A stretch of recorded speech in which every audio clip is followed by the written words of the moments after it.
y va, mais il faut que je récupère mes outils. Ah, bah allez-y, récupérez ce que vous avez besoin. C'est bon, vous avez tout récupéré? Non, non, pas du tout. Pas du tout.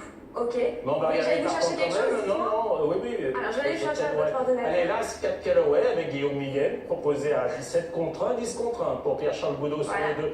Van Gorev, merci beaucoup.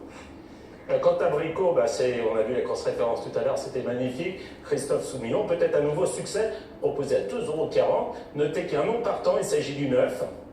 Il y en a un deuxième, c'est le 15 également. Hors forfait est une ancienne chapelle, bof. Le 9 en vert, c'est toujours la casaque de Patrick Alain Sauva, il est non partant. Altaressi, Zor, Lovenstein ensuite avec Rémi Fradet. Vous voyez, dans le bas du tableau, concurrent assez joué, il s'agit du 13 qui est proposé à 10 contre. Ok, génial, on a un focus sur le 305, c'est Cantabrico. Bon, c'est le 12 qu'on me dit. Eh oui, si c'est pas le 2, c'est le 12. Lovenstein. Je crois que c'est un ancien pensionnaire de Philippe Segor, de mémoire. Il a désormais la responsabilité de Daniel Kennel. Il porte d'ailleurs sa casaque. Concurrent qui reste sur des sorties correctes sans parvenir à gagner. D'ailleurs, il n'a pas gagné depuis fort longtemps, ce Lovenstein.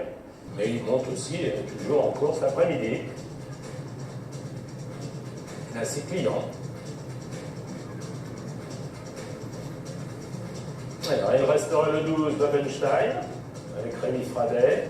Je n'avais pas parlé de Zor, la casaque de Fifi Fauconpré. Entraînement de Jean-Marc Capitz, la montre d'Eddie Ardouin. Zor, qui est assez joué, Zor qui fait écurie avec le 4 Black Princess. Alors, Black Princess est un outsider, 44 contre 1 en cote individuelle, mais Zor est proposé à 10, cote de l'écurie, vous voyez, 9,20 €, ils vont s'élancer.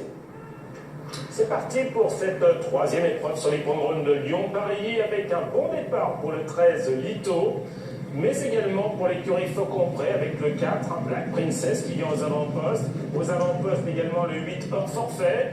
Alors qu'en dernière position se trouve, semble-t-il, Cantabrico. Et en dernière position, c'est Lovenstein, le 12.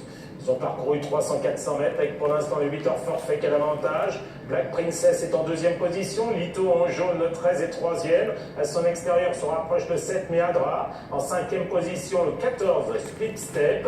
Avec un peu plus loin Wangorev, Pierre-Charles Boudot qui est côté corde. À son extérieur, c'est Blackbird Runs. Un peu plus loin côté corde, le 11 Zor, casaque bleu-blanc-rouge, avec au centre en bleu également la Stack Callaway. À l'arrière-garde, Piero Di Oro, le gris, en compagnie également d'Altaressi, Tony Picon, avec aussi Cantabrico, Christophe Soumillon, qui est en avant-dernière position. Il s'agit du 5 en bleu, et puis toujours le 12 Lovenstein qui ferme la marche. Va prendre train en tête de la course avec hors forfait qui a l'avantage, mais après deuxième. Troisième position pour le 13 Lito, avec également un peu plus loin le 4 Black Princess. Viennent ensuite à l'extérieur se trouve pour l'instant Blackburn Runs, et puis le gris qui commence à progresser, mais encore moins des premiers, qui emmène dans son sillage le 5 Cantabrico. Il reste 300 mètres avec Lito qui a pris l'avantage désormais. Wangorev qui vient de plus en plus fort à Pierre-Charles Boudot. En troisième position, Piedi De Oro qui vient à l'extérieur. Split Step qui vient aussi de plus en plus fort. Lito pour la victoire. Lito qui a toujours l'avantage. En deuxième position, Wangorev. La troisième place pour Split Step. Et puis Piedi De Oro qui termine fort. La victoire sera pour le 13 Lito. Je vous laisse le soin de donner les places. Très cher Olivier. Bon, et le 13, Lito qui s'impose donc avec Théo Bachelot, l'entraînement de Maxime Cézandry. La deuxième place semble-t-il pour Wangorev, le numéro 2. Côté corde, on avait ensuite Piedi Di Oro très bien conclure à l'extérieur. On revoit ce passage du poteau pour la victoire, pas de souci. Et c'est pour les places que c'est plus pointu. 2, 6 et 14. Et le 12 est 5e. Merci Gilles. De rien. Le 13 s'impose dans notre troisième rendez-vous sur les routes de Lyon. Oui, c'est une joyeuse fête pour notre ami Maxime Cézandry. Bon anniversaire pour Olivier Pivin. Je ne sais pas qui va inviter l'autre ce soir. Bon,